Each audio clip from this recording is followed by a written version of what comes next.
देवराज सेव्यमान पावनाङ्घ्रिपङ्कजं व्यालयज्ञसूत्रमिन्दुशेखरं कृपाकरं नारदादियोगिवृन्दवन्दितं दिगम्बरं काशिकापुराधिनाथ कालभैरवं भजे।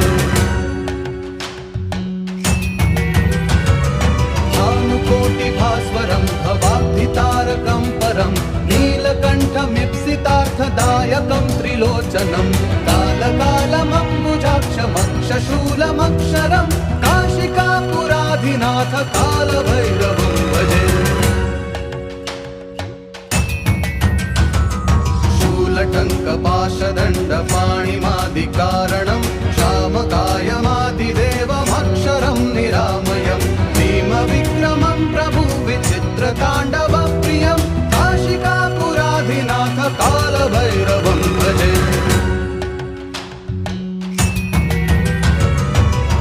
मुक्तिदायकं प्रशस्तचारुविग्रहं भक्तवत्सलं स्थितं समस्तलोकविग्रहं विनिक्वणन्मनोज्ञहेम किङ्किणीलसत्कटिं काशिकापुराधिनाथ कालभैरवं भजे।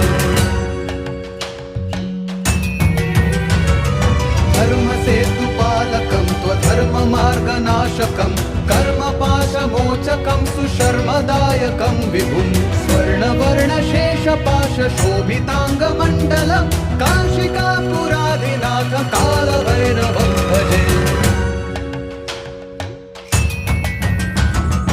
रत्नपादुकाप्रभाभिरामपादयुग्मकं नित्यमद्वितीयमिष्टदैवतं निरञ्जनं मृत्युदर्पणाशनं करालदौष्टमोक्षणं काशिकापुराधिनाथ कालभैरवं भजे।